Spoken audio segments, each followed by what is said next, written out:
Good afternoon, Jaipur. We're at the world's greatest literary show, as Tina Brown once famously said. And I think if there's heaven on earth, it looks like this, where on a weekend you're up on stage, you're discussing literature, you're discussing technology, you're discussing ideas, and you have a full house. So can we have a round of applause for the organizers of the Jaipur Literature Festival? I've been coming here since 2012. It's an annual pilgrimage, and today it's a huge honor to share this with Ali Eslami, Barsali Bhattacharyya, and Nitin Seth. We are here to talk about human edge, what's cooking in AI. We will talk about the utopian promise and the dystopian gloom of AI.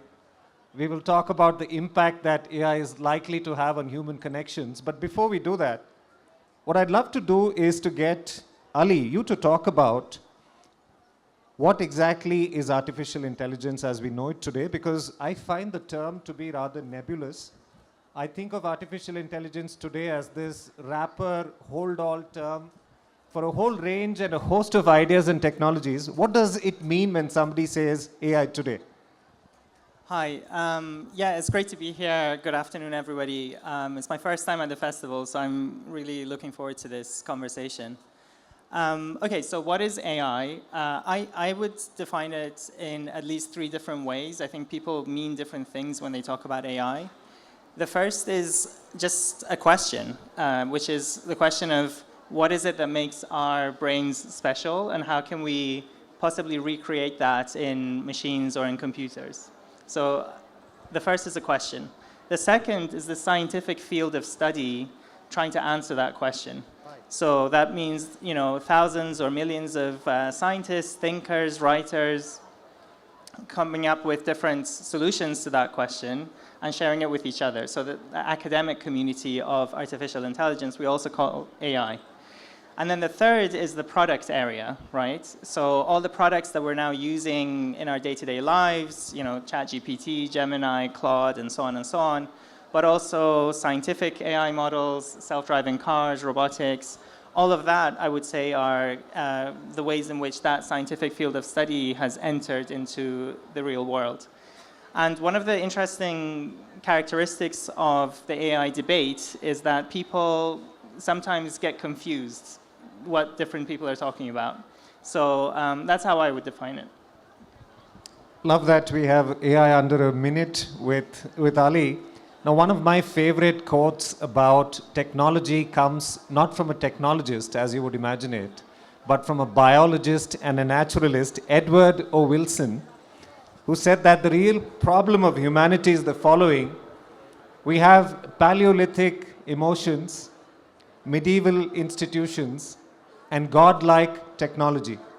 And I think never has it been as apt as it is today in this era of artificial intelligence.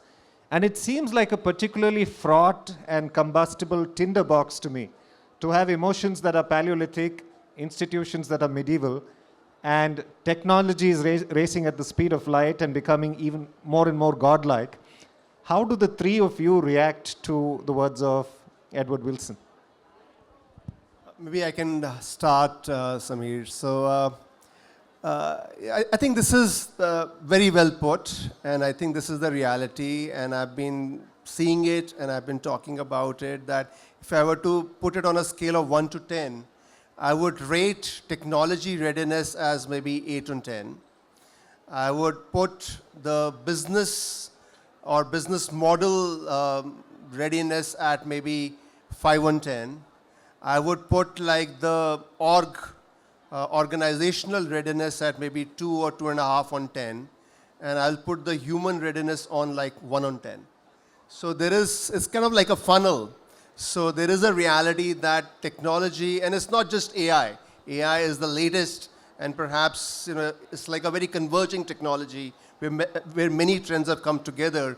But I think for quite some time, technology has run far ahead of what we are able to use it. And I think that is perhaps both a huge opportunity, but also a huge waste today. Because generally the return on investment on any of these big technology macro trends is very poor. And it is poor simply because of this very well put statement, that there is a big gap from technology to business to org. What do you think, Barsali and Ali? I think that's a really good question, Sumeet. So I agree that technology today is godlike. AI, the expectation is that it can not only write convincingly like humans, do a lot of things that we thought were very uniquely human capabilities, and it can do that in a fraction of a second. But also it can hopefully cure cancer someday, right? Help us unlock economic productivity, make our lives better, help improve education, healthcare in India. Again, very important areas for a global south country like India. And I think the bit about our institutions being medieval, very correct, right? I think this year started off with a bit of a controversy around AI, right? Where one AI model was being used for creating deepfakes, where the model was disrobing images of women and children. And that was obviously a big controversy. And there was a bit of rage around it. I don't think there was enough. We should be talking more about this, because that is absolutely unacceptable and not in the way we would like to use this godlike technology. But what it also highlighted is how government and regulation and our institutions are reactive to it. It is a very reactive approach that they have. And while it is great that they are reacting now, they are trying to prevent further damage. But the damage that happened has already happened, right? Whoever got affected, there's no coming back from that. But I will say that I do have more faith in human emotions. I think human emotions are probably one of those really unique things that differentiates humans from machines. So I would like to believe that not every human has Paleolithic emotions, but we have evolved since then, and that this shouldn't be an excuse that tech companies use to sort of dictate the way the world should move ahead. And at the end of the day, I think it is very important that we all retain faith in human emotions, human mind, intelligence, and humanity. Yeah, just completely agree with everything that was said. And it's a very provocative quote. When I hear that quote, I think of two different things. So there's the godlike part, and then the kind of the comment about emotions. So for me, I've been doing AI research since about 2005, so about 20 years. And even as someone deeply embedded in that field all this time, there have been multiple moments where I've been truly amazed by how the technology has progressed. When I started my PhD around 2009, 2010, I really didn't think that I would ever, in my lifetime, interact with a computer that could tell the difference between cats and dogs. I remember having that thought. I was like, okay, this is interesting that we're studying this, but we're not going to solve it in my lifetime. And we've gone so much further than that. And recently I was in a self-driving car, and again, it was the same feeling of like, I cannot believe that I'm handing over my physical safety to a program. I know how it works, but it's good enough that I feel comfortable doing that. So godlike to me is also expressing a sense of wonder, how we've managed to achieve this. But I would also agree that I have a sense of pride as well in that, ultimately humans have made this technology, and it's come through our institutions, and it's come through our brains and our emotions and our, humanity. And so I think I wouldn't be so quick to denigrate ourselves and to say, we're, from ancient times, or we don't know what we're doing. There's something really remarkable about ourselves as well. And I remember when 2015 there was this big AlphaGo competition between computers and humans. I was in awe of the human as well, knowing how the machine works and how much energy was going into that, Go playing AI. The fact that the human, Lee Sedol, could react so quickly and adapt and learn, I was like, wow, this is truly remarkable, and there's a lot to celebrate there too. There's at least one area where I'm guilty of exhibiting Paleolithic emotions. I was in San Francisco last year and this year. My friends tried very unsuccessfully to get me to take a Waymo, the self-driving car service that drives around San Francisco. I just found it eerie. Those cars never seemed to stop. I didn't know where they were coming from and where they were going. So still haven't managed to take a ride in one of those self-driving cars. I'd love to introduce you, the audience, to a cracker of a book that Barsali has written. It's titled Enter Prompt, Navigating AI in the World's Largest Democracy. And in the book, she talks about some of the fundamental questions that we as citizens of this country should start asking and expecting answers to before AI becomes ubiquitous. Take us through what these fundamental questions are, Barsali. Thank you, Sumeet. So I think it'll be helpful to start from why we wrote this book. So I think it was end of 2022 when ChatGPT first launched. And by 2023, the first half of 2023, a lot of offices, our boardrooms, meetings, you were constantly hearing about all of these new models. I mean, Google had come up with its model, Microsoft had one. All of these companies had these wonderful models, and we were all trying to see what they could do. But I think what was really interesting for me was that outside of offices, hearing how other people were talking about it. So when I was meeting friends who are not in tech or the knowledge sector, artists, editors. I remember a conversation with my father, who's a retired government servant. He's over 70 now, and he had read some WhatsApp forward about how ChatGPT is more intelligent than all human beings. And he asked me if that was true. And then when I said, well, in a way, you could say that. It has some great abilities. And his next question was really interesting. He asked, well, then why do we need politicians and, bureaucrats? There is so much inefficiency in India. Why don't we just replace all of them with AI? So that I thought was very interesting. Recently, a friend was sharing an interesting conversation they had with an Uber driver who was dropping them to the Mumbai airport, who asked him, when he found out that my friend works in tech, asked him, what is this ChatGPT thing? And the next question was, well, what can I do with it? What can it do for me? How does it make my life better or worse? And I guess that's been our perspective, that for those of us who are not creating technologies or building companies that create technologies, what does this mean for all of us? Whether we are using these technologies or not, it is going to affect us. So that's been our approach. And as you said, the book we have 12 chapters in the book. Each one is in the form of a question. So we ask 12 questions that we think every Indian should be asking. And these range from the more obvious and familiar ones, such as, will AI take my job? What will it do? What can it do for my business? What does it mean for Indian businesses? Will I be educated and prepared for an AI world? To more fundamental and questions that concern India as a whole. Will we be safer in an AI world? We have heard about, what technology can do to policing, how it can make courts more efficient. What does it mean for that? What does it mean for governance? Technology can make everyone more efficient. What about the government of a country that has so many people to take care of and spread across vast areas of land and could surely use technology to make things smoother? And then we also focus on more personal elements, right? What does this mean for socioeconomic inequality? It is great to say that technology will make us will bring in unlock productivity and boost economic growth, but for whom? For leader business owners or for common people? Right. And then also sort of, more personal questions. What does it mean for human relationships? What does it mean for dating? Will we be dating AI bots? Because that's happening in countries like Japan and China. What does this mean for India?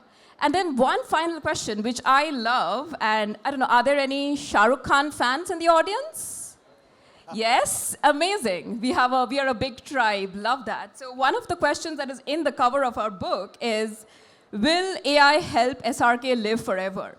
So we explore the concept of digital immortality, right? And this is something that has been explored in the West, where we have musicians and bands that are no longer touring together who have been brought alive in the form of digital avatars. And it's a wonderful way of connecting with fans. And I'm sure we would love to see something like that for SRK one day. So we also explore what this means for our culture and entertainment. So That's all I have to say. Barsali, if AI helps Shah Rukh Khan to live forever, then I at least have a preference about which version I'd like to live on forever. It's the pre-superstar version when he was in 4G, he was in Circus, he was in Kabhi Haan Kabhi Na. I agree. The other versions I'm not so interested in, but that's just a personal preference. Now, Nitin, you in your book, you argue about the fact that AI is going to take over many technical and cognitive tasks, and those are going to get automated. But it's also going to enhance certain capabilities which uniquely make us human. Which are these capabilities that you believe make us uniquely human today? And do you think that some of these capabilities may not be taken over by AI as it evolves? Or do you think there's a line that AI will not be able to cross? It's the big unknown, Sameer. And I don't say that AI is going to enhance these uniquely human capabilities.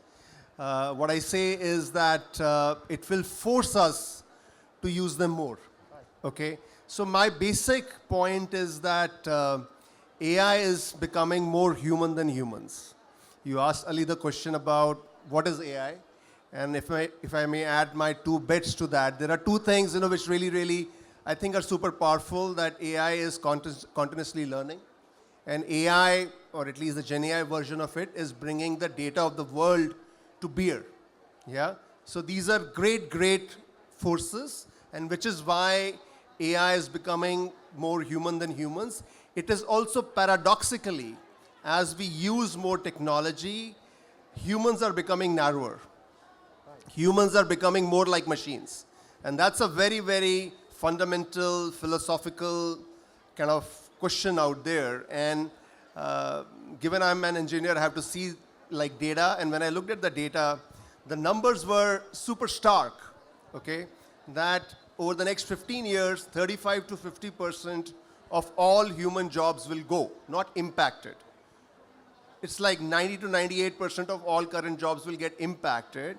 35 to 50% will go, okay? So it's a humongous number. We are talking about a couple of billion people, and especially for the young country like India, with a very services-oriented economy, it's like a huge thing. And so that's really what I have, that's the problem statement, which I've tried to focus on. And I'm actually zapped why, more people are not talking about it. So when I started to kind of think about, so what? As human being, and Ali, we were talking about it earlier that, and you mentioned that human beings are very adaptive. We can't just, say, AI is going to be our doom. Yeah. I would hope that this is going to be an inflection point. This is going to be a push to really, for us to rise higher. Yeah. And I think the opportunity really in the AI age is that every industry is going to get disrupted. Yeah. And what that means is that, while existing companies will face a big challenge, but equally there is an opportunity for unprecedented level of entrepreneurship. Potentially there is an opportunity of unleashing a tsunami of entrepreneurship. And that really is my central point. That is really the only positive future that I can see. Yeah? Because otherwise AI will keep on reducing the number of jobs. And then when you think about that in the context of the human skills and the human edge, see, that's where the creativity, the imagination, the context, becomes super important. And my point is that these are innately human skills. These are innately human skills. The human edge in the AI age is not something which is auto-syllabus. It is not something, that we have to discover that because of AI, the skill is to use AI tools. No, that's nonsense. Okay, because AI tools are very easy to use. They are very easy to use. The biggest thing is our innate human capabilities that we have always had. Now, what has happened is that over the centuries of industrialization, life has become too easy. We have become too risk-averse. Yeah? And a lot of those intrinsic core human skills have dulled a bit. So my point is that to not just compete, survive, but thrive in the AI age, at one level, you need to go back to the pioneering and risk-taking instincts of the early man. Yeah? At the same time, you also perhaps need like the expanded consciousness of the Superman. Super. I was going to talk to all three panelists about the relationship between artificial intelligence and human creativity, whether it's going to augment it or supplant it. And I thought I'd do that in a slightly provocative fashion. I attended a talk about artificial intelligence and creativity, which had eminent screenwriter, poet, lyricist Javed Akhtar as one of the participants. And I'd like to share what he said when he was part of that panel. And I quote, "AI does not have imagination or passion, or an unhappy childhood, or a mother who died early, or a father who was alcoholic, if not irresponsible." So his point was that a lot of creative activity, especially in art, comes as a reaction to one's lived experiences. How do you look at the relationship between AI and creativity? Do you see artificial intelligence augmenting our creativity, supplanting it? Where are you on that spectrum? I can start. I think creativity will become even more important. And just a show of hands from the audience. How many of you have used any AI model to write, create first drafts of decks, images, videos? Lots and lots of you, right? We all know by now when we're using these models that the first draft is not going to be good enough. You have to work at it. That is very basic. But I will give you one tip, and I follow this quite a bit, is try this the next time you're trying to create something. Say you want to write a report on Rajasthan's business environment, right? Ask AI to do just that. Write a report in these many words on Rajasthan's business environment. And do another attempt, version 2, and in that, use your judgment, your research, your existing knowledge to make a more detailed, to add a more detailed instruction. Ask it to look at a bunch of different things, and say you are a business consultant, and you can draw from your experiences of what you think your clients value. So do that. I think that's where human creativity comes in. Like, we have to think outside of the box. And then compare both outputs as first versions. I would strongly suggest that you try this. You will see that version 2, the outcome that you get from version 2, the more you work on that output, that final output is going to be closer to what you envisioned it to be. And this would work for images, slides, everything that you do. If you put in that initial thinking, the output is going to be a lot better, because what's happening is that you are not getting constrained by only what the AI, the machine can think of.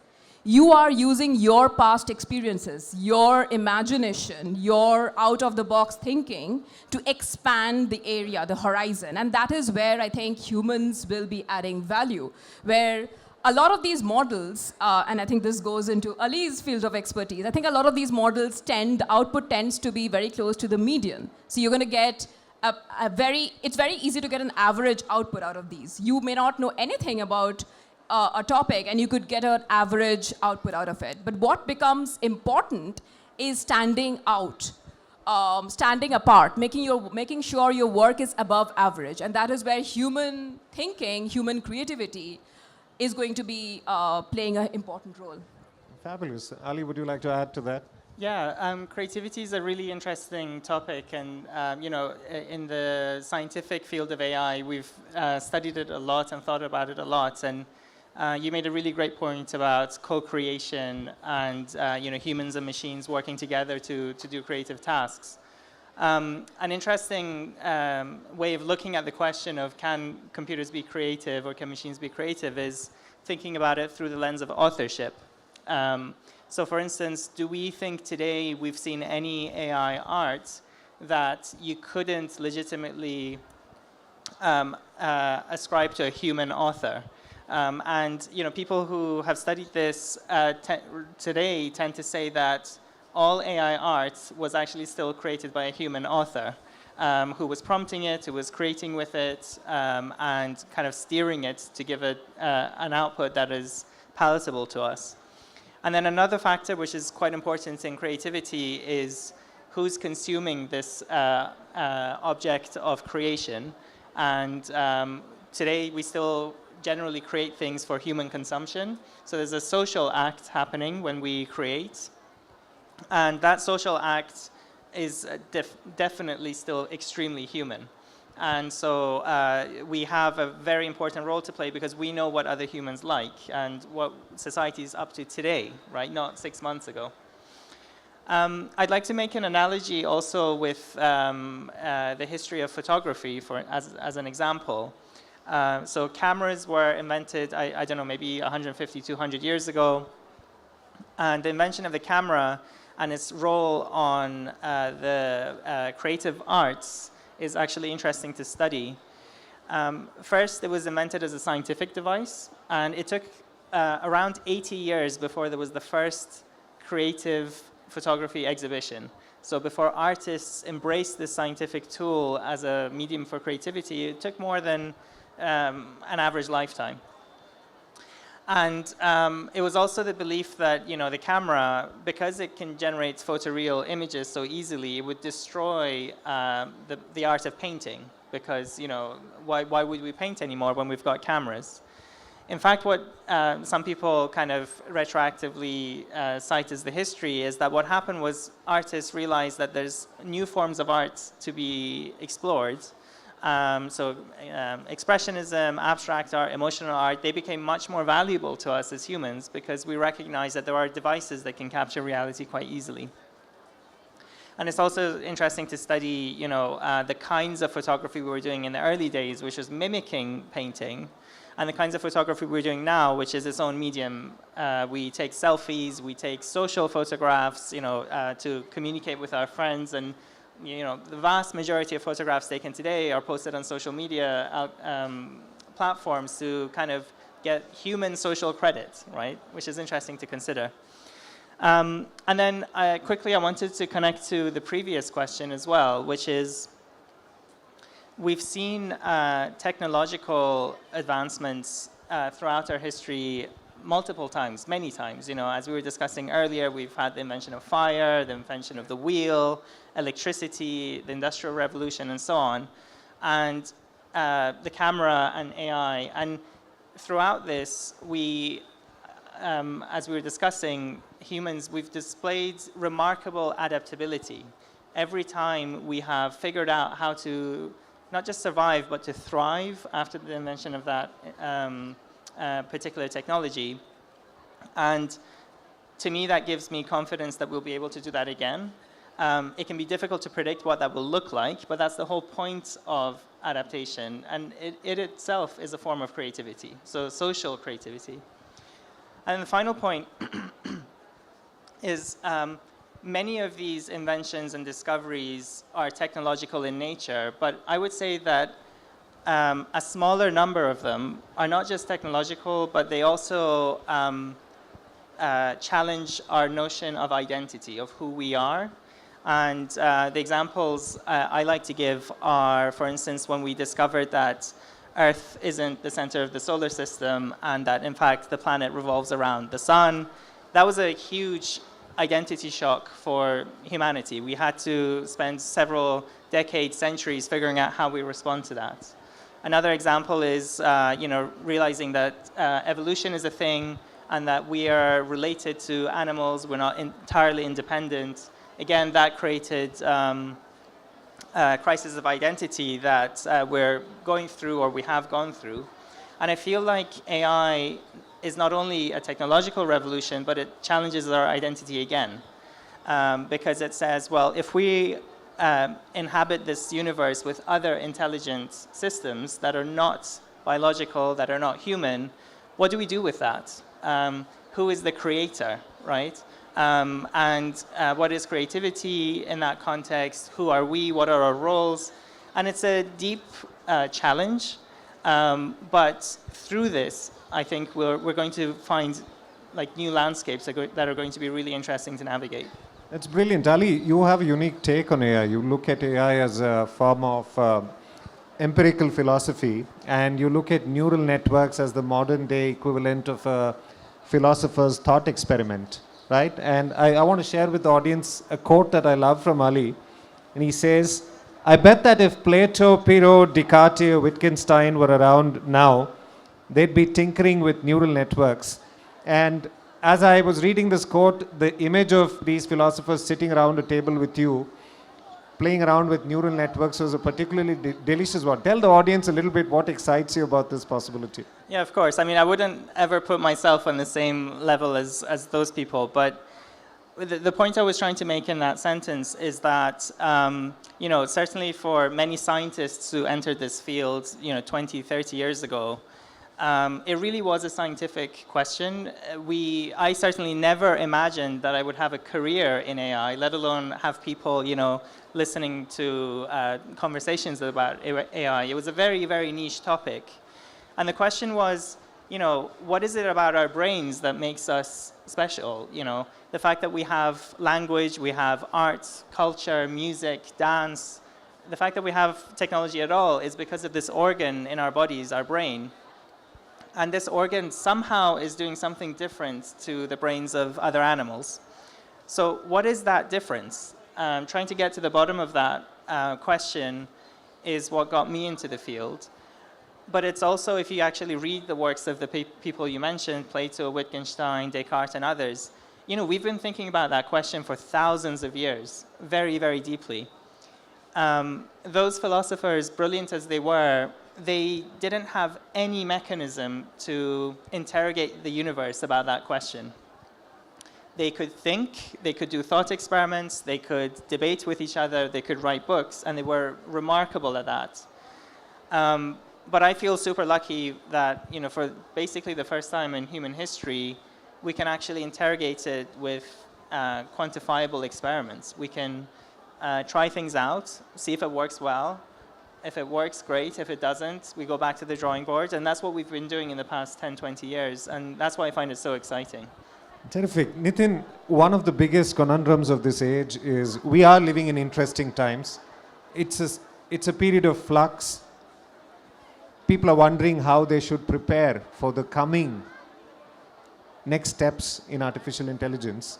And in your book, Human Edge in the AI Age, you talk about, or you posit an 8-dimensional framework, you call it Possible, which helps you to unlock the core human strengths which are necessary for success in an AI-powered world. Tell us about this framework. Yeah, sure. So as I mentioned earlier, that my entire thesis is that the core skills needed to succeed in the human age is not something new. It's the timeless human skills. And so yeah, the framework Possible, P for problem solving. In a world where AI drives a lot of problem solving, my submission is that problem solving still remains a very important human capability. We are at a risk that with machines we lose that, so we have to work hard on it. But along with structured problem solving, what is very important is wisdom. You know, that's an X factor. You know, we also spoke about creativity, and I think there is this X factor because a lot that machines can do and get to the median, but what's on top of it is like our proprietary stuff, you know, and wisdom in problem solving is like that. O is for openness to change, which is an obvious one. Given the world is changing so dramatically, we are at an inflection point, openness to change. S for spirituality.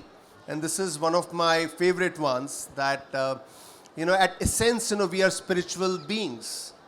And we somehow, maybe it's, you know, in the Eastern philosophy, in the Indian philosophy, you know, science and spirituality was one continuum. And maybe it's the Western method, you know, where spirituality has somehow kind of been seen as a bit of a wonky term. You know, that, hey, what is it? And spirituality to me is very simply the process of going inside yourself. AI age is also the age of noise. How do you get clarity in this age of noise? And that's by going inside yourself. We also spoke about creativity. And how do you get creativity beyond the machines? And that is also where I think this expanded consciousness comes from. The other S is for sports. In a virtual world, the physical human interaction becomes even more important. And for me, there is no better manifestation of that human effort and interaction than sports. It's also a great way to learn teamwork and resilience, because in the AI age, let's also be ready, there are going to be more failures than successes. So you have to prepare for that. I is for impact, and that's a very human thing that we strive to have impact, which is more than the stated goal. Yeah, we think about leaving a legacy. We think about a better world. Yeah, it may not feel like that. It may feel that we are in a very self-serving world, but still more people do something bigger, and that's where the cycle of life continues. B is for balance, which is mastering duality. And I did want to make that point about creativity and Javed Saab's quote as well. Often the debate around AI is driven by sensational statements. We have to understand that this is not an either-or game. It is not humans will do this, AI will do this. No. It is and. It is and AI will keep on becoming more competent, and most things, including creative processes, including dealing with emotions, AI will do. But there is a human role as well. So we have to embrace both, and that's mastering duality, that is balance. And then L for leadership. Now, AI age is not just the end of era of jobs, I mentioned that earlier. I think AI age is certainly the end of the era of managers, okay? And it is about leadership, which is, how do you lead in ambiguity? How do you drive change? That is going to become more important. And the final E, and I think the hero of the story for me, is entrepreneurship. Because as I said earlier, jobs will go. Every existing process, even if AI is not competent today, in few years it will. Because anything which is continuously improving and leverages data of the world is, how do you fight that? Yeah. If I could quickly react to that, I love that you mentioned leadership, because one of my hypotheses, especially when people are talking about, will AI lead to job losses? And, as we discussed earlier, India is a young country, and that's a very big concern for a country like us, especially given that the impact of the latest generative AI developments are going to affect some of the sectors that have been very crucial for job growth and economic growth in India. IT, finance, law, these kind of sectors. And one question that quite often comes up is entry-level roles are going to become redundant, because you're the initial research, the first draft of a PPT, a slide deck, AI can do that. But I feel this is where leadership will come into play, because essentially these entry-level, if you're a junior consultant, your role will change from having to create a draft or a slide deck from scratch to ensuring that you use the machine to create that output.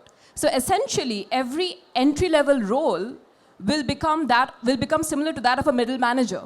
Right? What is the role of a middle manager? You have a team of resources, you have a pool of resources, you tap onto them to create something, you guide them to fine-tune it, and then you present that to senior leadership or your clients, and you take ownership of that. And all of these things are going to be what people will have to start doing at a much earlier stage. You need to get a good output out of the machine. You need to guide the machine to do that. And so you have to exhibit leadership skills there. Working alongside, I think you talked about collaboration. That becomes very important. And finally, taking ownership, taking responsibility. Because again, if the machine messes up, you are the one who's going to be responsible for it. So essentially, entry-level roles are going to become less about hardcore technical skills that you learn in colleges, in your textbooks, and more about your leadership potential, your ability to take ownership and elevate an idea and be creative about it. Super, thank you, Barsali. Great moment for audience questions. Raise your hand, we'll get a mic across to you. The gentleman with the glasses there. You, sir. You, exactly. So just tell us your name briefly. Keep your question very short. Not you, sir, the gentleman in front of you. Sorry, I'll come back to you. Hello. Short question, please. My name is Swarnim Ashok Sharma. My question is to Ali. In 2023, SAG-AFTRA Actors Union did a protest. It was the longest ever recorded protest of actors till now, in which they were protesting against the AI rules that were not so clear, like what they will do with the actors who are not predominantly A-lister actors. Because What's the question? The question is that the actors who are not A-listers, they can be replicated by AI very easily. And that's why there will be no jobs for not A-lister actors. So what are the views, your views on this particular problem? Got it. Ali, we'll take one more question and you can answer as a group. The gentleman over here with the beard. Hey, my question is to Ali. How sustainable these transformer-backed Gen AI products are in total? The resource they consume economically and climate-wise, power they consume. How sustainable are they? Sustainability of AI models. And one last question here, sir. We'll get a mic over to you. 1 second. You speak about duality and the aspect of we should be thinking in and, right? What do you think? Do you think that the way things will progress, and this is a question to the entire panel, is that we will finally be integrated with AI? And so this will not be an us and them situation. This will be an enhanced human being that we are talking about. Like a So cyborg. please tell me about this. Okay. Yeah. Let's do brief answers to all three questions, maybe starting with the last question. Yes, I think AI and humans are going to come together. It is very much human in the loop today, that AI does a task but does it at X%. There is a gap which is context and which is where humans come in. So I very much see it as an and. But I would also say, sir, that just on that AI's role in any process or workflow will keep on increasing. Yeah. So while that and from a short, medium-term perspective is certainly the way to go, but if you take a little bit of a long-term perspective, I think it is also, I call it human above the loop. And which is that how are you creating something new which doesn't exist today? Because anything which exists, any process, eventually AI will do it really well. So, and yes, but at the same time, and that's where also a duality comes in, that human also has to rise above the loop, and that's where creativity and expanded imagination comes in. I hope we don't become cyborgs, because as anyone who's a sci-fi fan will tell you, those stories don't end very well, and usually it's the machine trying to take over humans. But what I do think is that hopefully what will happen is, see, the way we have started working with computers and with the internet, it is a part of everything that we do, and it's not just about work. And hopefully that's the kind of relationship we will have with AI as it is today, and also what it will look like in the future. Ali, you had two questions, one about the sustainability of AI models and systems, and the other gentleman who asked about Tom Cruise may not get replaced by AI, but an extra in a movie will get replaced by AI. Maybe you can answer both of them. Sure, I'll do a quick one on this as well, which is when we talk about how humans will react to a new technology, I think it's useful to think of it as a diversity of reactions. So I think some people will embrace it enthusiastically and go all in on becoming cyborgs. Some people will reject it vehemently and they will go in the exact opposite direction, and there will be everything in between as well. And when we talk about humans will do this, humans will do that, we often talk about the average, but I think there's always going to be different paths open. And as societies and individuals, we get to choose that. Making a prediction on what the average will do, I find quite difficult. But that would be my response to that question. On the question of sustainability, it's difficult to answer that with a low, medium, high answer, because it's a complex question. I'll mention a number of things that might be of interest. One is that the costs in terms of electricity and dollars for doing the kinds of things we're doing with AI is constantly dramatically reducing. So the algorithms are getting better, the hardware is getting better, and we're spending much, much less to do the things we would do 6 months ago or 12 months ago. That's exponentially going down. But there's also this concept of Jensen's paradox, which is when you make something cheaper, the demand for that thing goes up. And so we might be using more electricity in total because people are using this and so on. And then the third aspect to that question, very briefly, is that there's an unknown unknown, or there's a hopeful unknown, which is that AI, we hope, will be very useful for the kind of sustainability goals that we have that are much broader than just data centers. So using AI for fusion, using AI for material design, using AI for scientific discovery that completely changes the paradigm of our sustainability question and helps us tackle climate change. That is a real, genuine objective. And I have hundreds of colleagues that work on this. I myself worked on material design for years. And that was the thing we were going for. We were working on superconductors. And very briefly on the actors question, that's not my area of expertise at all. I haven't followed that debate. I know it's a very complex debate, but I was actually reflecting on it earlier in the panel. And I was thinking that there's at least two aspects. One aspect is, can AI do something? Like, can AI replace actors? And then there's a second question, which is, should AI do that thing? Should AI replace actors? And if the question is about can, I think yes, it can, or it will eventually be able to. But the should question is very important, and I think that's exactly why we need conversations like this and forums like this. Lawyers, scholars, historians, policymakers, politicians have to come together and find solutions to these kinds of questions because they're complex and they're multi-stakeholder. Right. So maybe we are at end of time, but very quickly, it's a topic I'm very passionate about. Look, there will be job losses. There will be job losses, okay? Across the patch, including actors, okay? So let's get our head around it. There is no point fretting about it. And AI is not like nuclear energy that 10 countries can come and control it. The genie is out of the lamp, okay? So that's where creating the new, entrepreneurship, okay, that is so, so important, okay? Now the second point about transformer models, see, there is, I think one of the issues that plagues AI development today, I think there are two issues that I see. One is this mythical search for AGI, okay? And as a result, the models are becoming more and more bigger and bigger, more consumption, more data, and more everything. And, I use that quote, like sometimes it feels like using a howitzer to shoot peas, yeah? All problem solving is right now getting equated to AI. And all AI is getting equated to Gen AI or LLMs, yeah? Which I think is a huge mistake. And transformer models is just one form of AI, and there needs to be a lot more discrimination on for what type of problem and therefore what type of solution to use. Because as things stand, sustainability is one big issue, but even at a more simpler and practical level, there is no ROI.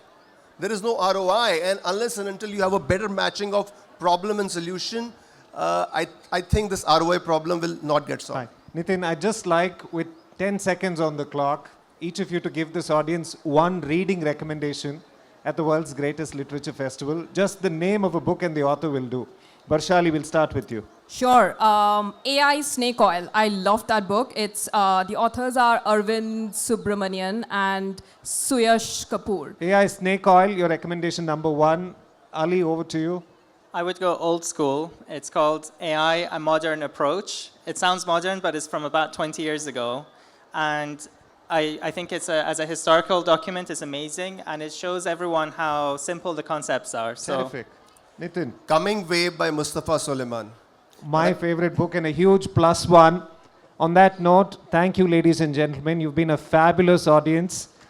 Big round of applause for Ali, Barsali, and Nitin. Thank you very much.